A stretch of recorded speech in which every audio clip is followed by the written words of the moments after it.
All right. All So, right.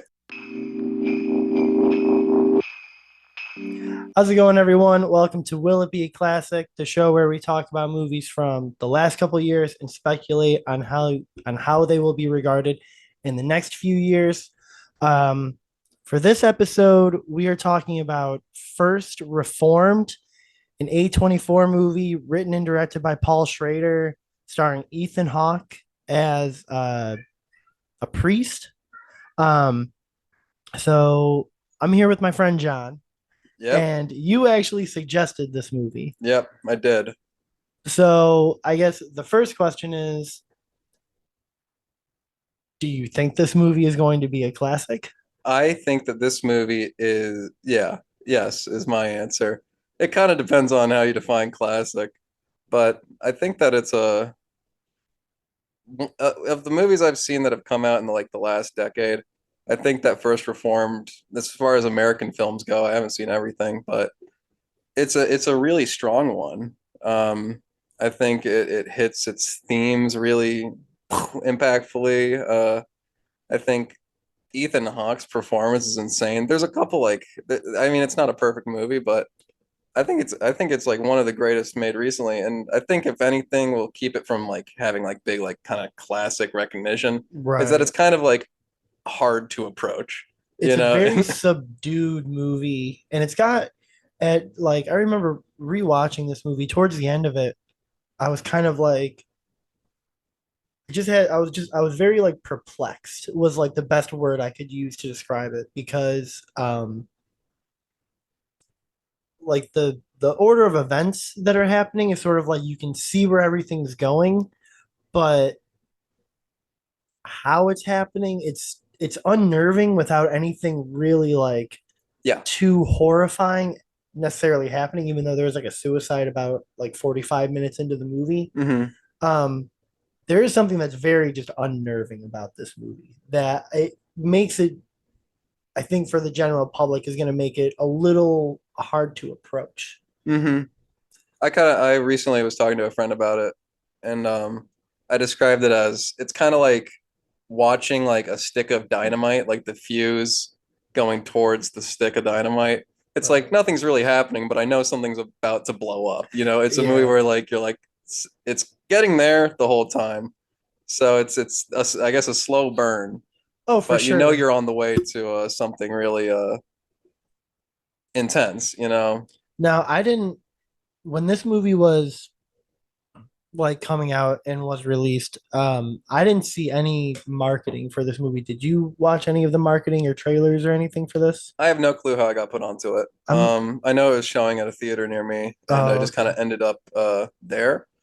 Maybe Okay. another A24 movie. But yeah, it wasn't very well, advertised. Yeah, I mean it's A24 and A24 is a hard time with marketing their movies in general.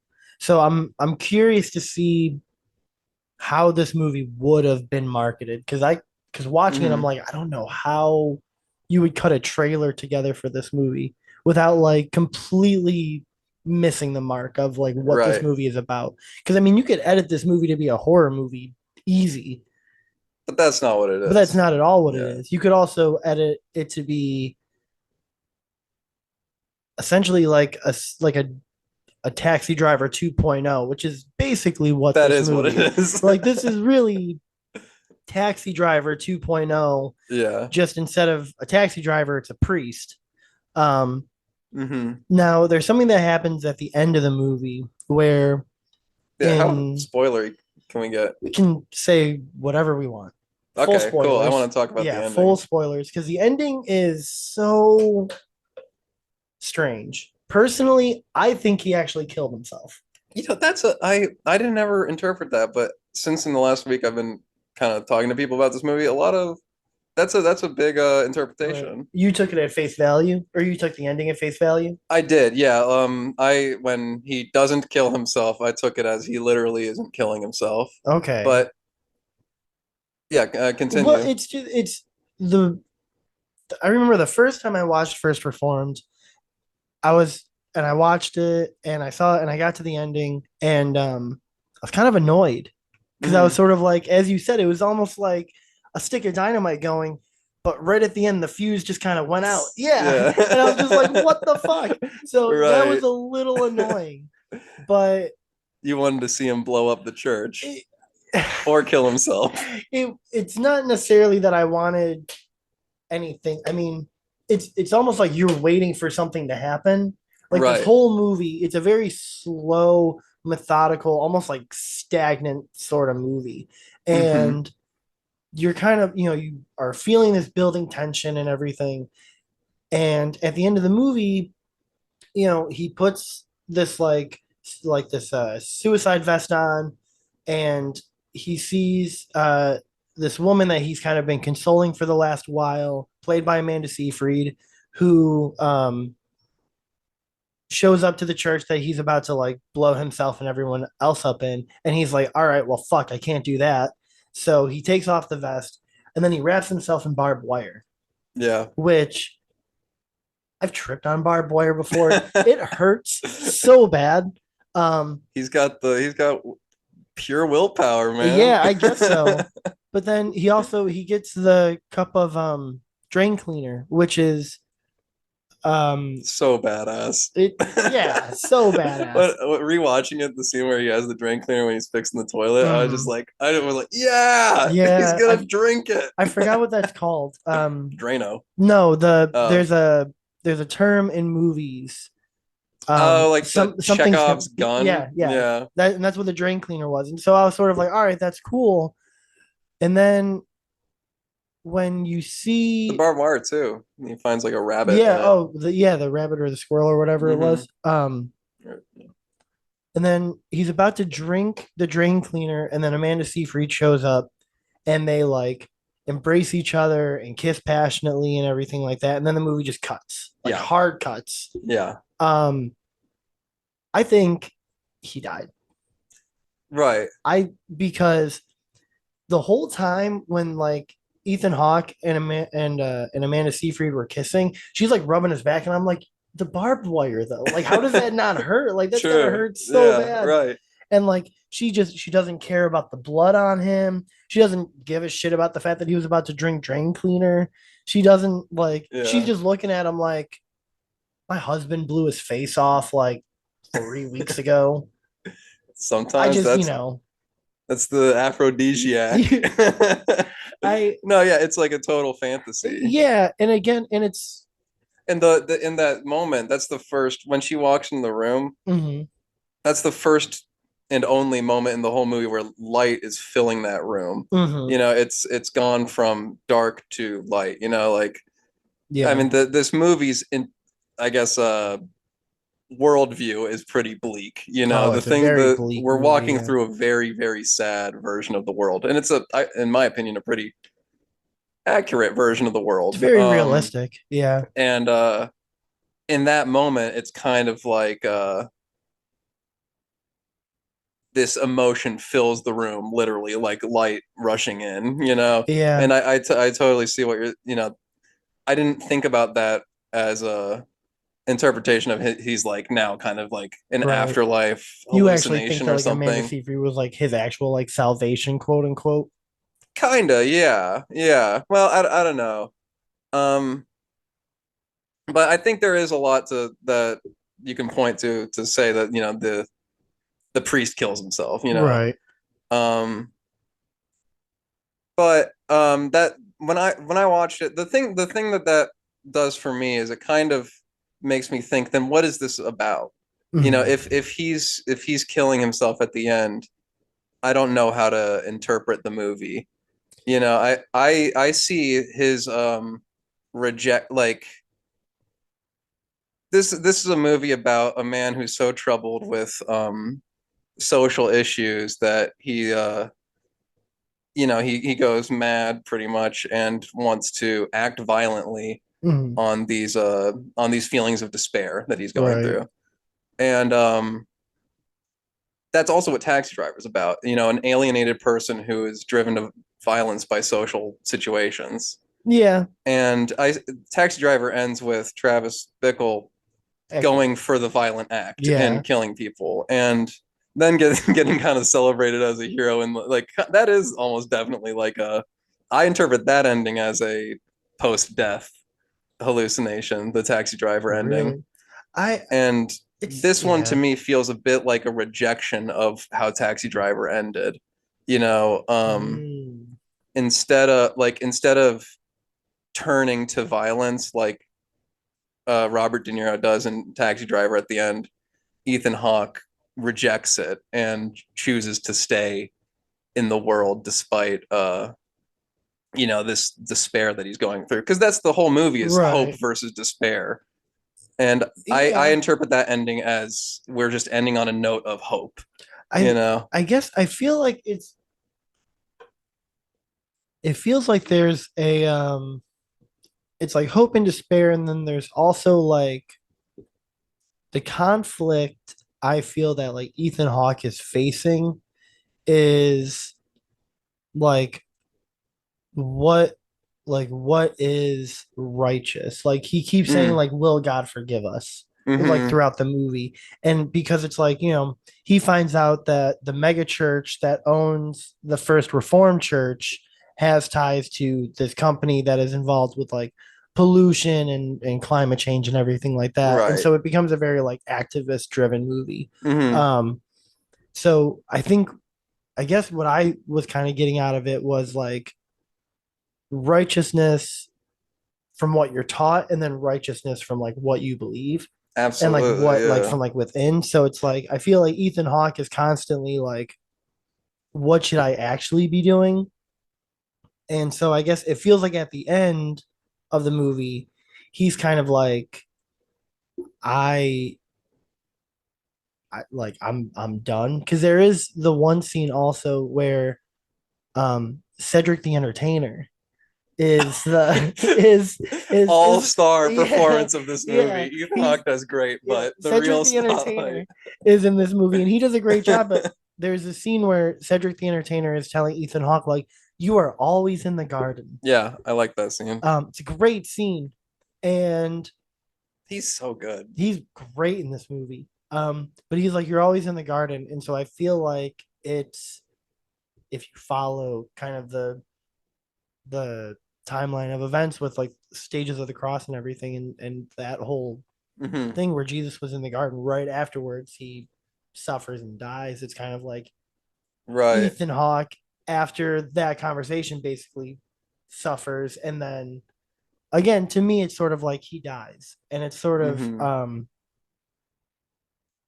you could look at it in a lot of different ways of he dies almost as a martyr for like the church, Hmm. um but he also dies because it's just like maybe he's not going to make any difference Yeah, and he doesn't right, want to be in that sort of world. And that's right. similar to what Amanda Seyfried's husband goes through, where he's just like, this world is not changing. I don't want to be a part of it. Hmm. Um, and so that's kind of how I took it, which I guess was less hope and despair and more just like,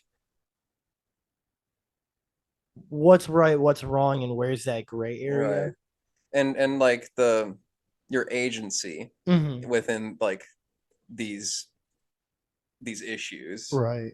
you know, like you say, like pretty much no matter what choice he chooses, Mm-hmm. he's not really stopping anything from happening. Yeah. Like you're not really going to make a difference, Right. which I think he understands, which I think, and that's something that the actual visual storytelling of this movie does incredibly, where really like the first half of this movie is very just like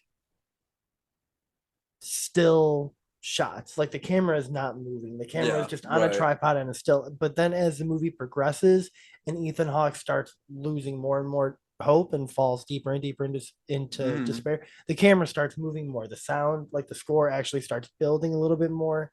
And I thought that was a really interesting choice on, Yeah. I'm guessing, Paul Schrader's part, where it was like, because at like about 45 minutes, I was sort of like, this movie feels really slow. But Yeah. then I noticed it was just the camera, because the camera is just so mounted and not moving. And then once, I think it's like basically right And there's like after. nothing happening in the shots Oh either. yeah, They're like it's pretty much like still oh images yeah, a it's lot just of the people time. sitting or standing and talking, or it is just, yeah, still images. And then it's not until after the husband kills himself that the camera finally starts Hmm. moving. And I thought that was really, really cool. Yeah. Um, and I think that visual storytelling wise, this movie does a lot of the heavy lifting because the Hmm. script is dense. Like even as the movie progresses, like Ethan Hawke is writing more and more in his journal, but he's becoming like more and more existential with what he's writing, and I'm just like, what the fuck are you saying, dude? Yeah, he's losing it. Yeah, he's losing his grip on everything, and he's drinking more. Um, he tells that one woman that's like a part of the church, like, I detest you. Yo, I was like, that fuck, scene dude. is so good. He's like, his face wrinkles up and he's like, I despise you. Yes. Oh my God. Oh my god, it was so fucked up. Yeah, that's a great moment. That whole relationship is like, I've seen this movie probably like 4 or 5 times now, and I forgot about that. And this most recent watching, I was like, this is an awesome aspect of the movie. Well, it's I, he's interesting. he's a great character, you know. Mhm. He rejects anything that could help him. You know, he's this total self-destructive guy. Mhm. It's awesome. Love him. It's really good. I don't know if I've ever quite seen a movie like this where it is so focused on religion, but at no point is it saying that religion is either good or bad, which is Yeah. kind of cool. I've never seen a movie that's just like there's bad Hmm. people doing there's not even really bad people doing bad things. There's just kind of bad things happening in a shitty world. Yeah, like our the guy Cedric, he's not like, He's not a bad guy. yeah, he's a community leader. He's taking money from this energy company to run a church. You know, Mhm. he's not like Doctor Doom, Oh yeah. but he Cedric the Entertainer should play Doctor Doom that would be in nice. Fantastic Four. um but yeah, I mean, and even like the worst character in this movie is like the CEO or something of this energy company in Hmm. town. And it's like, how personally evil is that character really? He's like kind of a condescending dick, Yeah. but you know, we don't see him do much. Well, I mean, he's involved in this organization that's like killing, you know, their environment, but it seems like most of the people in this movie are just kind of like stuck in the way Yeah. things are, you know. Very much. The global problems kind of just run their lives. Yeah. I uh, mean, it's weird too because it's again watching it, and this is why I'm kind of on the other side of I don't know if this movie will be a classic mhm. because I do feel like it's a movie that is kind of like it's very upfront with what it's telling you, but it's sort of a weird concept to grasp between religion and politics and kind of the muddiness between it and how that affects people and their own like virtues within them and everything like that. And it's like I feel like this is a movie that the general public, like, I'm not talking about like the hipsters that love A24 movies, but I'm Right. saying Yeah. like the general public, I feel like would maybe sit down to watch this and they'd be like, so does he not like being a priest? Or they'd be like, so religion bad, you know? And I feel like it would just be it's a hard movie to grasp exactly what they're trying to say while Yeah. all of their like messages are on full display. Yeah, right. um I think for me, like I've been thinking about this question. The name of the podcast or the show is "Will it be a classic?" And it's first reformed. not a classic like Ghostbusters. You know, it's not the new Matrix, but I think when it comes to like important, you know, there are movies like, is Solo a classic? You know, like no, that's not very 120 Days of Sodom. Yeah, yeah, bro. That right. movie is a total classic. That's the best first date movie ever. Yeah, but you know, I wouldn't really show that to people. I haven't personally seen it. Oh, you've Uh, never seen it? no, I Oh, make jokes about I've it, seen it. I remember me little tangent. Me and my ex-girlfriend, we found like this list of like mm, the 21 most like fucked up movies or something. I love that. Yeah, and her and I were just like, all right, we're gonna watch all of these. And Yeah, we did. And so we ended up watching like Cannibal Holocaust, Martyrs, Salo, Serbian film. you could Um, not. I would rather go to prison than watch Martyrs. That looks well, miserable. Martyrs. Oddly enough, I can watch Salo 120 Days of Sodom over and over because it's basically just 90 minutes of people like shitting on each other. It's stupid, but like, but like, Martyrs just makes me feel bad. The ending, Yeah, like right. I remember walking, like not walking out, but like turning off the TV after we finished Martyrs, and I was just like, I don't like myself. Yeah, I was like, I feel bad. I'm gonna take a shower. Like, I don't like what I just watched. I can right. watch Cannibal Holocaust and be like, whatever. I can watch a million other movies. I can Mhm. watch Terrifier over and over and be like, fuck yeah, I saw her in half. But if I watch Martyrs, I just can't do it. Yeah. It makes me feel so bad. So I think in the way that movies like Martyrs and Solo might be considered classics, hard to approach movies that are still, you know, report important and respected. I think First Reform probably will. Mm-hmm. And I think that, you know, it's also got it going for it that it's a movie about a crisis that hasn't happened quite yet. Right. It's something that's around the bend. Yeah. And that is a real you know, there are real crises to come with climate. I mean, I will definitely agree that I think it's a very important movie. I think it's Hmm. a movie that everyone or a lot of people should watch. I'm afraid maybe that someone might watch it and take away something similar to what like Taxi Driver was, and they'll look at Ethan Hawke and be like, he's literally me, and it's Yeah, like, yeah, and it's like I definitely. don't want that. But Right. it is a good movie. It's filmed beautifully. I think the messages just get I think it's a tough movie to grasp, and I think the ending will piss off a lot of people. Yeah, no.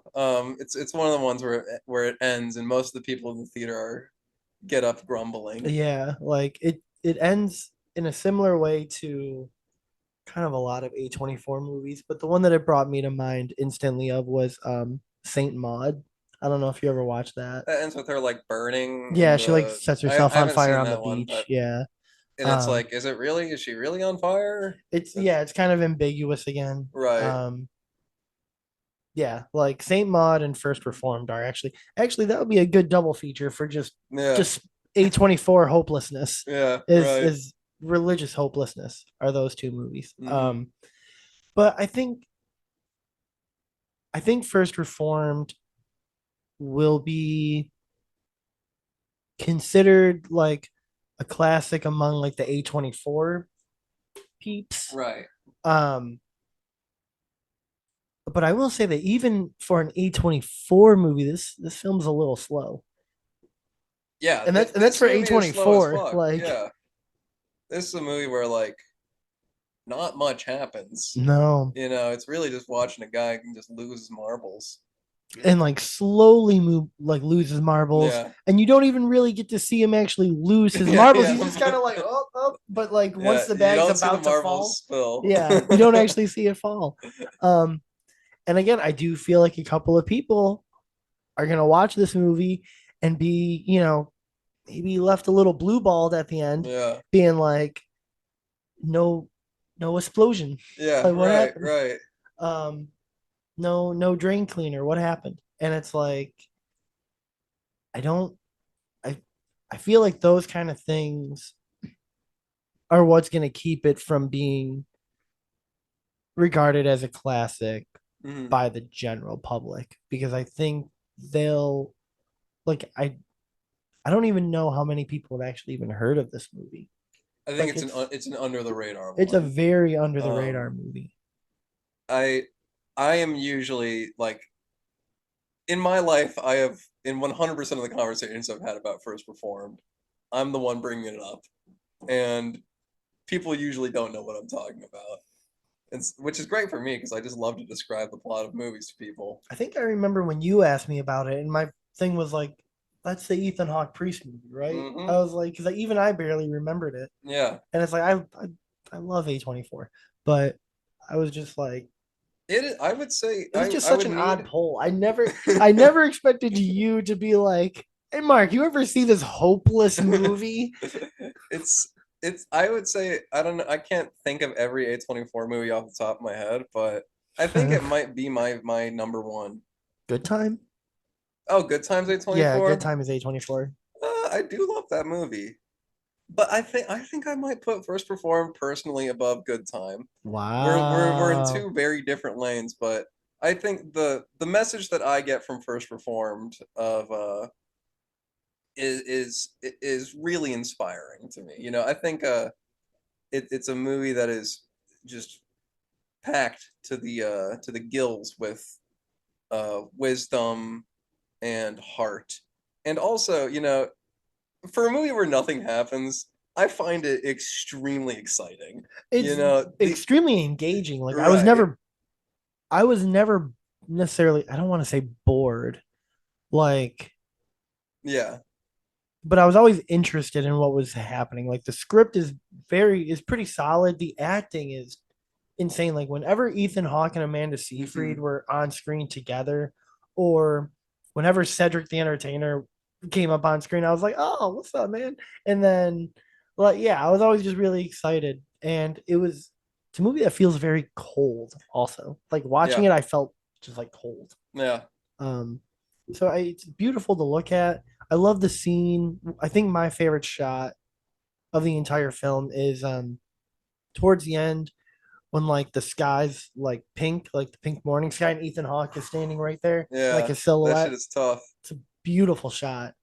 Um, That whole sequence, you see, that's kind of what when I'm talking about. It's like watching a stick of dynamite, mhm. like that scene where he's just kind of driving his car around town with a suicide bomb vest under his clothing, and he's like going and getting sushi. Yeah. To me, that is thrilling to watch. It's Oh just yeah. It's all that's so on screen tense. is a guy eating sushi, but like the knowledge of what's boiling in him, Oh yeah. Like you're just like waiting, so it's like you're like yeah, he's anticipating.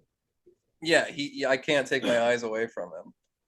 I want to know what you think of the scene where him and what's her name, Amanda Seyfried, Yeah, her name in the movie is Mary. right, where they fly across the universe in mountains Oh, and then over traffic. it was a weird. That's a weird scene, and again, I think that's a scene that a lot of people will watch Yeah. and be like, "What the fuck?" Um, it's hard for me to criticize because one of my favorite, probably my top three A24 movies is A Ghost Story. Oh, I haven't seen that one. I that's I love that movie. And there's a lot of weird, trippy kind of shit like that, Hmm. basically that happens, especially towards the end of the movie. Something kind of similar to that happens. But with this, it was just the fact that they were laying on top of each other, and it was just kind of awkward. And I was just like, this just looks weird on camera. It's Like, extremely strange. yeah, Yeah. like I feel like if it was like a book, and I was reading it, I feel like it would probably translate better. Hmm. But just kind of watching like Amanda Seyfried's like fake pregnant body on top of Ethan Hawke, and they're just like spread eagle on each Yeah. other is just like while they're like flying over the mountain and then the streets They're and like then they turn into like a tires. spaceship. Yeah. And it's so weird. And I was like, I didn't quite get that.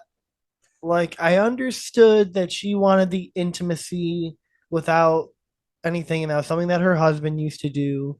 And I get at the end, Ethan Hawke's mind starts going to like the beauty of life, and then how like shit's actually kind of fucked up, and he starts like crying, Yeah, and it's like, right. okay, I get that, but why is this scene happening?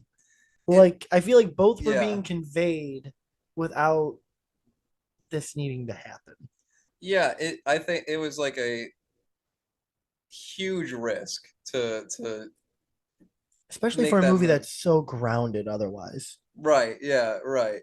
And then suddenly our main characters are flying through the night sky, like kind of like Superman and Yeah, Superman and Lois Lane. Lois. Yeah, Um, but this is a movie I chose. I love every aspect of I this mean, movie. I love that scene too. it's definitely a It's scene that it's definitely interesting. Like I'm not bored watching it. I'm yeah, always just like, what? It's an interesting choice, man. yeah, right. I don't think it for me it doesn't it adds for me. It to me that scene is just kind of this like almost like an interlude Mm-hmm. of beautiful imagery that is ties into the themes. And it also kind of makes me think, this problem that is weighing on Ethan Hawke's shoulders and on the shoulders of the dude who kills himself. Mm-hmm. Um, it's this thing that you can walk around your life and not interact with it at all, but somewhere else in the city or on the other side of the planet, um, there's this giant pile of tires burning. While you Yeah, while you walk through your life, it's always going into the air, I will say and that that's what that that scene, scene, kind of brings out. that scene to me also kind of, in a way, reinforces my idea that Ethan Hawke is actually dead at the end of the movie. Yeah. Because if it's only that scene, and then at the end when like the light is behind her, that it Hmm. seems kind of like a dream sequence. Absolutely. Yeah. So that scene to me, where just because of how like strange and obviously not real and kind of like ethereal it was, Hmm. that like at the end of the movie when she shows up, there's a light behind her. It's almost like metaphorically he's like going towards the light and all this stuff. And the Right. fact that it just cuts to black is like he was dying, now he's dead kind of thing. Hmm. Um and so yeah, I guess that scene where they're floating through time and space, um it's cool. And I guess yeah, in a way it kind of reinforces my idea that Right. Ethan Hawke is probably dead at the end of the movie. Right. And I guess I mean to your point though, that is of hope and despair. It is kind of interesting that the movie is left so ambiguous that your takeaway is either hope or despair. Yeah. Either he's It's dead true. or he's alive, and it's like you can either end with the hopeful note or the Hmm. Or the drain cleaner. yeah, or the drain cleaner. And I Right. do think that's actually, Ooh, I like when he pisses blood.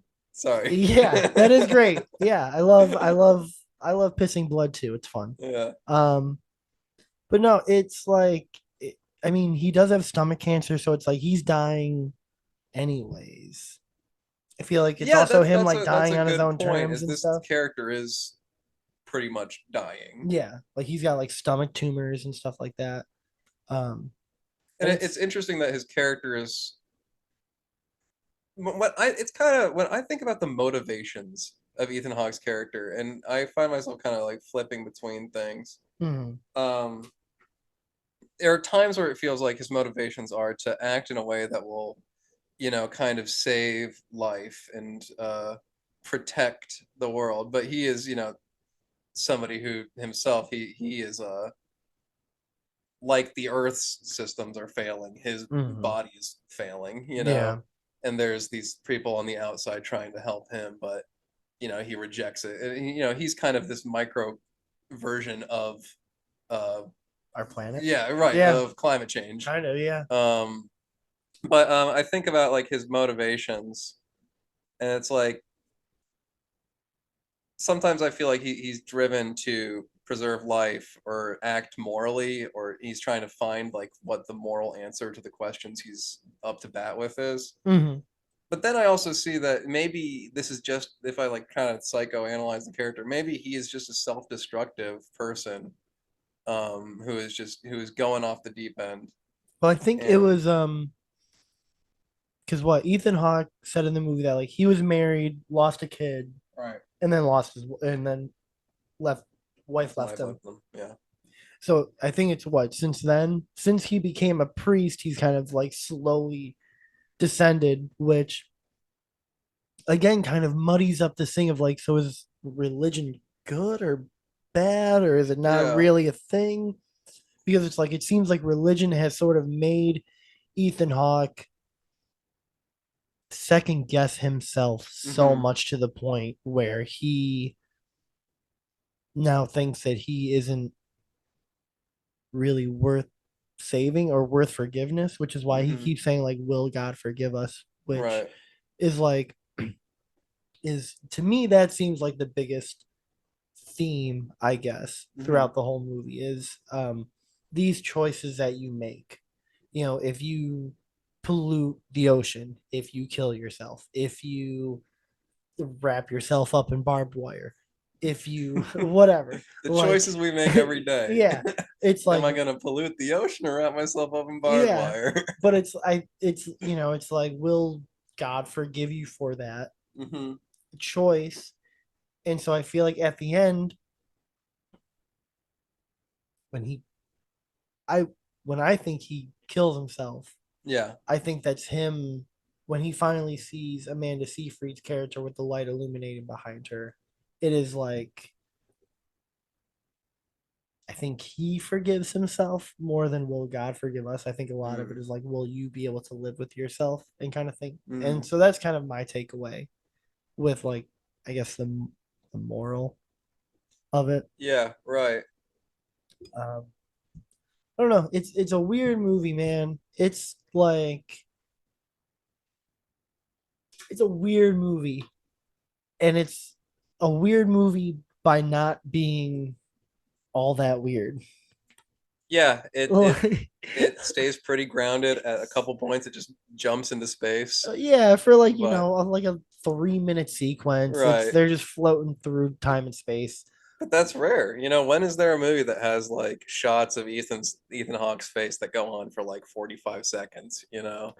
I mean, Like this is a Ethan movie that Hawke. just does not cut. Yeah, I think Ethan Hawke is an underrated actor. Oh, he's Like I I know like a fucking lot of people love love him. Ethan I love Hawke. Ethan Hawke. I think he is such an underrated actor. Like Training Day was the very first movie I ever saw him in. But then like I watched the Before trilogy and Yeah. I love the Before trilogy. I saw him in he was in the first Purge movie. He was in oh fuck. What was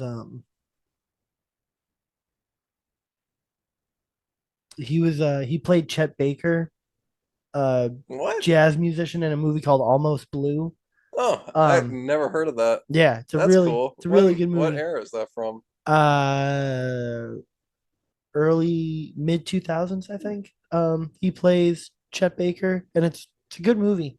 Um, so yeah, I mean Ethan Hawke is acting his ass off, and he just seems so sad. And just as the movie Hmm. goes on, he just seems more and more sad. Then he gets a little angry, and he's just sad. Yeah. And then Amanda Seyfried is acting her ass also. Also, Hmm. um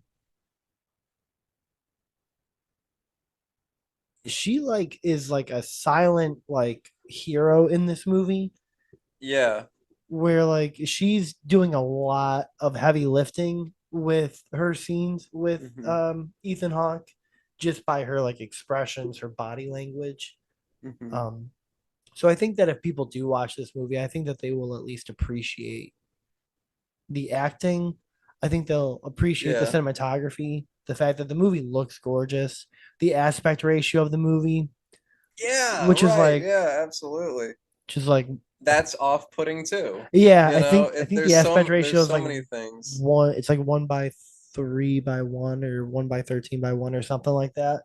Yeah. Um, so it's not quite like the Academy ratio, which is 4:3. It's like a little bit wider, but it's just like weird. So like the Hmm. framing of the whole movie is just so like it almost feels like you're in sort of this like almost like a lucid dream or like a nightmare Mm. um Yeah, throughout the whole movie. it climbs a little bit out of Hmm. a lot of filmmaking norms, Hmm. in, if this was like a typical movie, the pre like a third of the way through the movie, he'd be like shooting people and stuff, having Oh like yeah. doing flips. But Yeah. it's a movie that's all about, being restrained, it's telling a story that is full of like it's like the full range of human emotion is on display in this story. Hmm. And like there are not a whole lot of actual like events that occur. No. It is I mean, the whole setup for this movie is for this like 250th reconsecration party of the church. yeah, something nobody would go to. Yeah, someone no one would go to. Just some little like podunk church in upstate New York. Hmm. Which is that a real church? The First Reformed Church? I looked it up. There is a church in Albany, and that's like it takes place around Albany, like suburbs or something. Yeah, it's close Um, to Albany. I know but that. they mention Albany a few times, but I don't know where it They takes also place. mentioned Buffalo. Buffalo gets shouted out in this movie. Yeah, the Mary, what's Amanda Seyfried Hmm. has a cousin in Buffalo that she's gonna go live with. Yeah. Yeah, take a shot. Woo woo, go Bills. Oh 716. Um, yeah. yeah, but oh yeah, yeah. I looked it up. There is a church called the First Reformed Church in Albany, but it's not the same building. I don't know. I Uh, don't know what the story with the building from the movie is. I don't know. Probably just Probably is a real church. yeah, I'm sure. Um, but yeah, yeah. Well, I mean, so I guess I'll ask one last question is I know that you think this movie will be considered a classic in its own way. Yeah, with Why? like asterisk, Yeah. there's Um, what do you think is going to be what draws people to this movie the most? I think that for the people that end up engaging with this movie, they'll probably hear about it from some other pretentious person. And I think from the second you turn it on, you either know or you don't, or Mhm. you're in it or you're not. Okay. From the very first couple of shots, from the very first monologue that Ethan Hawke has, um, you can kind of catch what's going on here, what the vibe is going to be. And for me, this is a movie that within moments is standing out as a really interesting piece of art. Just the way everything is shot, framed, um, the performances that we get just right off the first couple scenes. Um, I think was definitely enough to keep me totally absorbed and drawn in. Um, as far as like what's going to bring people to it, is that the question? Like Well, what do you think? I what are mean, people going to like about it? yeah, like what do you think is like because obviously, It's yeah, it's gonna be some sort of like their hipster cinephile friend is gonna right, be like, you gotta watch this A24 right. That's movie. how people are going to know about it. Yeah. Um, but I mean, I think the thing that stands out about it is that it is a story of somebody dealing with the greater problems that our society goes through. Somebody who's a part of the church who has to reckon with reality, and not like I'm not trying to be like reality as in like the world that's going on outside of our daily lives, Right. the course that we're on in human history. It's a movie that is asking some huge questions, and it is addressing all of them, I think, really intelligently. I think it's a movie that's going to speak to people, and I think people who are like film people, like I said earlier, I feel like it kind of puts a bow on the Paul Schrader arc for me. You know, it feels like the ending of something Yeah, that began with Taxi Driver. You know, stories of men troubled by isolation and are drawn to violence. You know, yeah, it just the lonely, unstable men. yeah, right, who just desperately want to have sex. That seems to be Yeah, a seems to be running characteristic. just down bad white Yeah, men. that's what the Master Gardener's new movie just came out like last week. That movie seems to have the same plot from the trailers. Isolate. This time he's a Nazi though. Oh, Well, Travis Bickle is a bit of a Nazi. You know, you could make the argument. yeah. Taxi Driver is still my favorite Scorsese movie. Um, Yeah. but yeah, I think a lot of people, especially with all like the film groups and stuff that I'm like a part of, it's like seeing some people talk about Travis Bickle in the way that they talk about him, like, I don't think Right. I don't think you guys really understood that he is not a good person. Um, What Travis Bickle did was wrong. yeah, and then it's like I'm looking at like Ethan Hawke, and it's kind of like I don't want people to watch this and think that Ethan Hawke Right. is like a great person because Ethan Hawke is Right. clearly not a Mhm. great person. Um, But you know, in my eyes, he he's redeems flawed. Yeah, himself. he's a flaw. He's not bad to like Mhm. Travis Bickle bad, but Right. he's a deeply flawed man. He's going down the same path that Travis Bickle did, Mhm. and then at the point where they either did or did not do violence, Right. Travis Bickle does, and Ethan Hawke either kills himself or doesn't, but he Right. doesn't go ahead with his plan to kill someone. Right. It's not as violent. Right. And to that's a really valuable um Taxi Driver always kind of left me feeling a little sad Oh yeah. that it ends with him really going for it. Hmm. And First Reformed feels like kind of the conclusion of a thought that was left off at Taxi Driver to me. Yeah, I guess. Like shows I do